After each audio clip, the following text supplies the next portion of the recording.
ताज़ा खबर season 2 episode 3 जिसकी शुरुआत में 8 साल पहले का फ्लैशबैक दिखाया जाता है, जहां पर हम यूसुफ अख्तर को देख पाते हैं जो कि सलीम भाई के लिए नौकरी किया करते थे। और सलीम भाई जो थे वो इस वक्त एक योगा सेंटर में गए थे अपने आप को और ज़्यादा बेटर बनाने के लिए। और पिछले 2 हफ्तों से यूसुफ अख्तर ही था जो कि उनके सारे काम वाम संभाल रहा था, जैसे कि वसूली का, कंस्ट्रक्शन का, सुपारी का, इसी के साथ और भी 3-4 जैसे कि पॉलिटिकल एंगल होते हैं, वो सारे काम जो था बैठ करके यूसुफ संभाल रहा था। जिस पर के भाई साहब का कहना था कि Yusuf you are great man, तुमने मेरे पीछे जो है सारा काम वाम संभाल लिया, अगर तुम ना होते तो मेरा क्या होता। और अब यहीं पर कहानी में आ जाता है एक बहुत तगड़ा ट्विस्ट। कार के अंदर जब ये लोग बैठे होते हैं तो यूसुफ बताता है कि आपको ध्यान है एक बार 20 साल पहले आप एक घड़ी ठीक करवाने के लिए एक घड़ी की दुकान पर गए थे, मगर जब अगले दिन उस घड़ी को लेने पहुंचे तो दुकान वाले से जब आपकी घड़ी आपको नहीं मिली तो आपने उस दुकान वाले को इनफैक्ट उसकी दुकान तक को जला दिया। देखिए यही वो घड़ी है ना, उस दिन वो घड़ी मैंने चुराई और अब बदला तो आपको चुकाना पड़ेगा। और इसी के लिए वो यहाँ पर भाई साहब को एक बार में शूट कर देता है। एंड देन आता है ताज़ा खबर का इंट्रो। और अब यहाँ पर हम देख पाते हैं कि सीन शिफ्ट हुआ होता है पुलिस स्टेशन के अंदर, और पुलिस के पास में जो अपने वस्या ने खबर दी थी कि थोड़े दिन पहले किस्मत भाई का जो मर्डर हुआ था उसके पीछे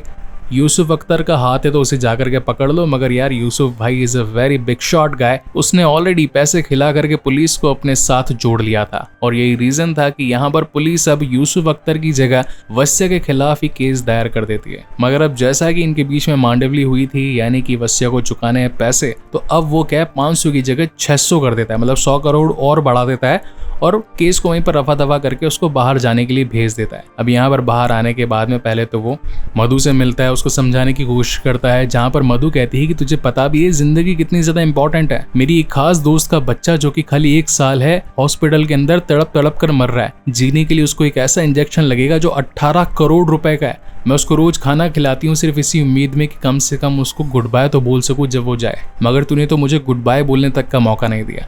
इसी वक्त यहाँ पर वस्या को एक खबर आती है कि रात को एक प्लेन क्रैश में 150 करोड़ का ड्रग्स गायब हो गया। अब जहाँ एक तरफ जूली वगैरह अपनी रील बना रही होती है, सारे गुंडे उसको देख रहे होते हैं, जहाँ पर वस्या कर कहता है कि ये घाट को ऊपर की है वो।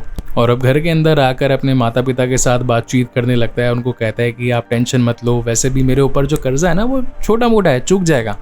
लेकिन यहाँ पर उसके माता पिता जो थे वो 15,000 रुपए गिन रहे थे। 10,000 लेकर के आए थे पिताजी बच्चों को इंग्लिश की ट्यूशन देकर के, वहीं पर माताजी लेकर के आई थी 5,000 लोगों के घर का कूड़ा करकट और बर्तन मांज कर। ये सब कुछ देखकर वस्या की आंखों में आंसू आ चुका था, क्योंकि एक ऐसा शख्स जो कि करोड़ों में खेल रहा था, महंगी गाड़ियों में घूम रहा था, आज उसके माता पिता सिर्फ 15,000 के लिए इतने मोहताज हो गए और कर्जा चुकाने के लिए इतनी मेहनत कर रहे हैं ताकि उनके बच्चों को एक आंच तक ना आए। खैर ऐसा प्यार सिर्फ माँ बाप ही कर सकते हैं। आप अपने माता पिता से कितना प्यार करते हैं कमेंट सेक्शन में जरूर बताइएगा। इसी के साथ वस्या को एक खबर और भी आई थी कि रात को पैसों से भरी वेन को लूटते वक्त तेंदुए ने करा चोरों पर हमला। तो वो आकर इनको सबको, मतलब कि जितने भी पंटर लोग होते हैं उनको ज्ञान देने लगता है और पूछता है कि अख्तर भाई तुम्हें कितना पैसे देते होंगे, 50,000, 60,000, 2 लाख। मेरे पास में एक प्लान है, एक खबर आई है मेरे पास में। रात को पैसों से भरी वैन जो कि बैंक से निकल रही थी करोड़ों रुपए लेकर के, उसे 3 चोरों ने चोरी कर लिया। अब क्या पता वो चोर तुम भी हो सकते हो। तो अभी जो चोर होते हैं सोच में पड़ जाते हैं, कहते हैं कि यार खबर तो जो ये देता है वो सच होती है,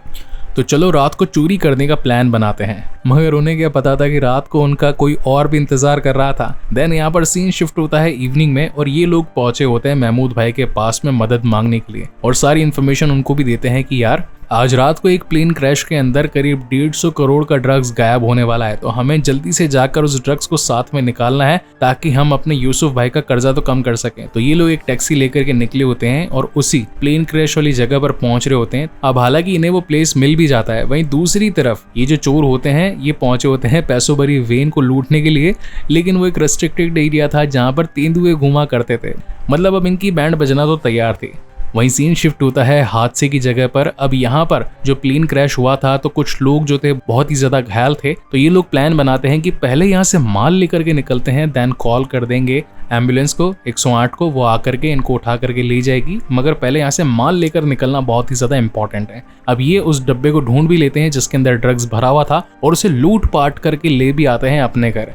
अब यहाँ पर एक बहुत ही बढ़िया चीज़ हुई है इस सीरीज़ के अंदर, मैं आप लोगों को बताता हूँ। जो सीज़न 1 था उसके अंदर प्रोडक्शन का पैसा थोड़ा कम था, इसलिए म्यूज़िक प्रोडक्शन इतना ज़्यादा बेहतर हो नहीं पाया। तो इस बार इनके पास में बजट भी अच्छा खासा था और इन्होंने इसके अंदर म्यूजिक प्रोडक्शन भी किया है। तो सच कहूंगा यार, बंदे ने बहुत मेहनत करी है। अगर आप लोग भी अगर यूट्यूबर हैं, कोई क्रिएटर हैं, अगर नॉर्मल वीडियोस बनाते हैं, अब उसके अंदर अगर आप म्यूजिक भी ऐड करवा देंगे तो वीडियो का खर्चा बढ़ जाएगा 10-12 लाख रुपए का। खैर, ये मैं एक अच्छे खासे वाइन वाले वीडियो या फिर कॉमेडी वाले वीडियो की बात कर रहा हूँ। क्या आप में से भी कोई ऐसा क्रिएटर है जो कि ऐसी बड़ी बड़ी मतलब 30-30, 28-28 मिनट की वीडियो बनाता है, वो भी म्यूजिक प्रोडक्शन के साथ में? Then let me know in the comment section, contact करूंगा भाई तुमसे।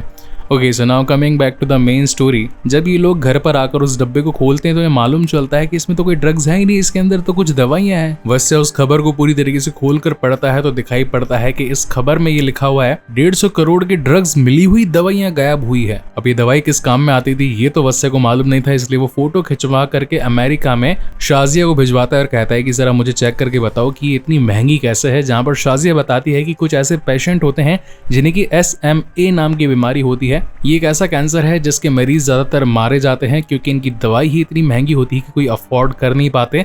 तो ये सब लोग जो होते हैं पब्लिक फंड पर डिपेंड करते हैं, मतलब कि लोगों से जितना पैसा आएगा उन्हीं पैसों से दवाई खरीदवा करके लोगों या बच्चों की जानें बचाई जाती है। कि तभी यहाँ पर वत्स्य को याद आता है कि एक दवाई की जरूरत मधु के फ्रेंड के बेटे को भी है। तो इसलिए जो 10 बॉटल्स होती हैं, एक वो खुद के पास रख लेता है और 9 को पब्लिक फंडिंग के अंदर भिजवा देता है। हालांकि 5 को पब्लिक फंडिंग में ज्वाइन करवा देता है और बाकी 4 फ्री में बांट देता है ताकि कोई जो बहुत ज्यादा जरूरतमंद हो, किसी बच्चे की जान वगैरह जा रही हो तो वो बच पाए। और अब जब ये खबर अखबार में आती है कि किसी अननोन पर्सन ने एक ऐसी दवाई बांट दी जो कि बहुत सारे गरीब बच्चों की जिंदगी के लिए काम में आई, तो उससे बहुत ज्यादा दुआएं वगैरह भी मिलती है। और इन्हीं वजह से अब मधु भी उसके पास आ चुकी थी। उनके बीच में काफी ज्यादा थैंक यू वगैरह की भी बातचीत होती है और मतलब मेल मिलाप तैयार हो जाता है। और यहीं पर एक बहुत ही ज्यादा ट्विस्टिंग पॉइंट आता है इस एपिसोड में। उसके पास में जो ऐप था ताजा खबर का, उसके अंदर एक और अपडेट आया था।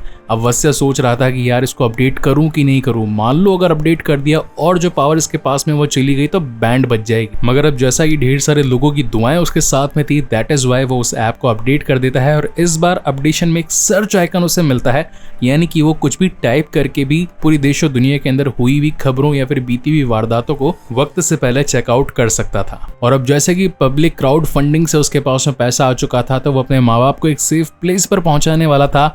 मगर तभी बीच रास्ते में यूसुफ उसके माँ बाप को पकड़ लेता है और अब वत्स्य को कहता है तू भी मरेगा और तेरे माँ बाप भी मेरी गोली से मरेंगे। और इसी तगड़े सस्पेंस के साथ में ये शानदार एपिसोड यहीं पर खत्म होता है। आई होप गाइस कि ये वीडियो एक्सप्लेनेशन आप लोगों को पसंद आया होगा, क्योंकि ऐसी बेहतरीन क्वालिटी के कंटेंट इंडिया में सिर्फ हम ही लेकर आते हैं। और अगर पसंद आया है then please to like, comment and share this video as much as possible.